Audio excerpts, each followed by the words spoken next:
코오롱 이웅열 회장이 경영일선 자진 사퇴를 선언했습니다. 그룹의 미래를 위해 금수저를 내려놓고 창업으로 인생 2막을 열겠다는 결심을 밝혔는데요. 사퇴 배경과 그의 행보가 갖는 의미부터 짚어보겠습니다. 자, 서준 기자. 23년 동안 코오롱을 이끌어온 이웅열 회장, 모든 걸 내려놓겠다며 깜짝 사퇴를 선언했습니다. 네, 그렇습니다. 지난달 말이었죠. 네. 매주 열리는 수요일 임원 행사에서 이 회장이 갑자기 무대에 올라가서 경연 일선에서 퇴진하겠다라고 선언을 했다고 합니다. 관련 발언 일단 함께 들어보시죠. 예.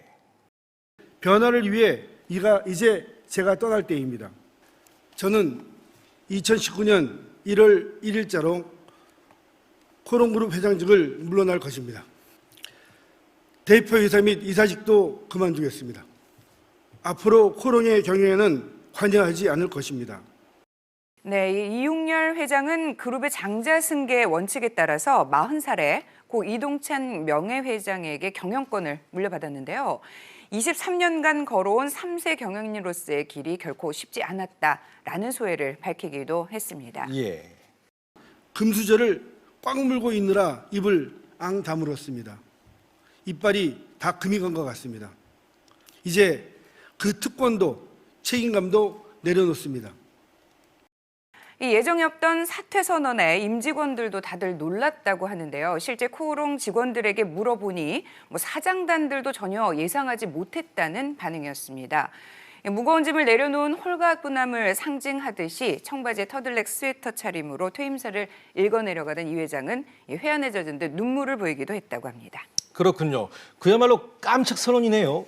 자, 이후에 그 사내 게시글을 통해서 퇴임을 공식화하고 사퇴 이후 앞으로의 계획도 밝혔다면서요. 네, 그렇습니다. 사내 인트라넷에 임직원들에게 보내는 퇴임사를 남겼는데요. 지금 사퇴하는 이유에 대해서 이 갑작스러운 결정이 아닌 아주 오래된 생각이라고 밝혔고요. 청년 이웅열로 돌아가서 새로운 창업의 길을 걷겠다라면서 예비 창업가로의 새로운 인생 계획도 함께 밝혔습니다. 네, 청년 이웅열이라는 표현이 눈길을 끕니다. 자, 이웅열 회장의 나이가 60이 넘긴 했지만 사실 보통 재벌 총수들이 경영일선에서 물러난 나이치고는 너무 젊은 게 아닌가라는 생각이 좀 듭니다. 네, 그렇습니다. 재벌 총수들 특히나 나 아니면 안 된다라는 생각들이 좀 보통 강해서 경영일선 퇴진 시기가 늦은 편인데요. 네.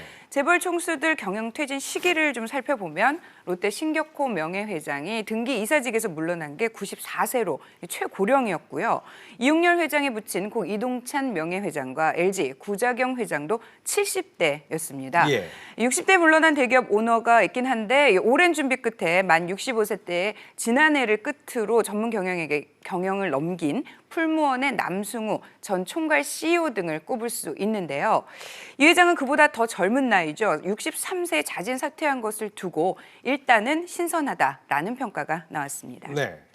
우리나라 대기업 집단, 특히 재벌 기업들은 그 누구도 오너들에게 물러나라고 말할 수는 없죠. 본인이 물러나지 않는 이상.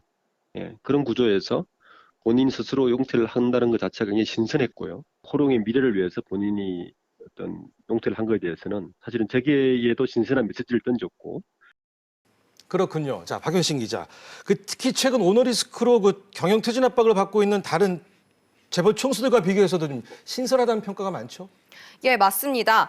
최근 항공 재벌들이 오너리스크로 경영퇴진 요구를 거세게 받아왔는데요. 예. 한진그룹은 막내딸이 물컵 갑질로 불거진 오너 일가의 갑질 릴레이로, 또 아시아나그룹 박상구 회장은 승무원 추행 사건 등으로 그룹 이미지가 추락하면서 직원들과 소액주주들로부터 경영퇴진 운동을 받기도 했습니다. 네. 그런데도 나 몰라라 하는 재벌 총수들과는 달리 오너 리스크, 경영 리스크 없이도 그룹의 미래를 위해 자진 사퇴하겠다는 이웅열 회장의 그런 결단이 이례적이라는 판단이 들고 있습니다. 그렇군요. 그리고 또 하나가 60대 젊은 나이이기도 하지만 그룹 경영을 아들에게 바로 물려주지 않고 전문 경영인들의 공동 경영을 맡긴 부분도 이례적이라는 평가를 받고 있죠. 네, 맞습니다. 이웅열 회장은 장자 승계 원칙에 따라 장남인 이규호 전무에게 그룹 경영권을 바로 물려주지 않고 네.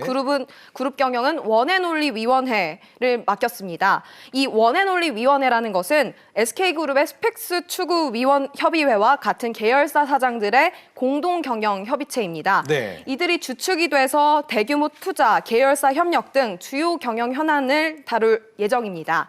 이 협의체 수장에는 연말 인사에서 승진한 유석진 코오롱 대표이사 사장이 맡았습니다. 경영 퇴진 선언 직후 언론인 초청 간담회에서 4세 경영권 승계 여부에 대한 질문에 나중에 능력이 있다고 판단돼야 가능할 것이라고 입장을 밝혔습니다.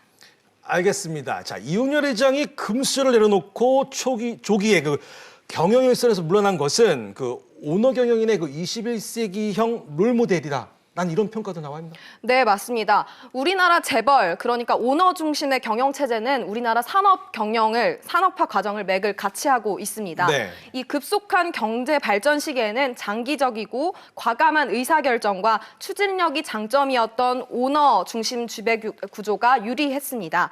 하지만 경영이 전문화되고 있는 이 21세기에는 전문 경영인 중심 체제로 가는 것이 훨씬 더 효율적인데요. 예. 그래서 금수저를 내려놓고 창업으로 세계를 찾아 나서겠다는 이웅열 회장의 결단을 보고서 오너 경영인의 21세기형 롤모델로 손꼽히고 있습니다.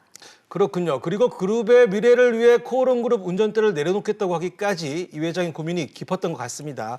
자, 그래서 이제 이런 고민들이 사퇴 글에서도 그대로 드러났다면서요. 네, 그렇습니다. 실제로 이웅열 회장이 사내 인트라넷에 올린 글을 보면 네. 그간 이 회장의 그룹의 미래를 두고 고심했던 흔적을 볼 수 있었는데요. 네. 확실한 것은 세상이 변하고 있고 변하지 못하면 도태된다는 것입니다. 이제 그 한계를 느낍니다. 제가 떠남으로써 우리 변화와 혁신의 빅뱅이 시작된다면 제 임무는 완수되는 겁니다. 여러분들도 지금이 변화할 때임을 알아야 합니다. 지금 이 순간 변화의 모멘텀을 살리지 못하면 미래는 없습니다. 라며 임직원들에게 변화와 혁신을 주문했습니다. 네.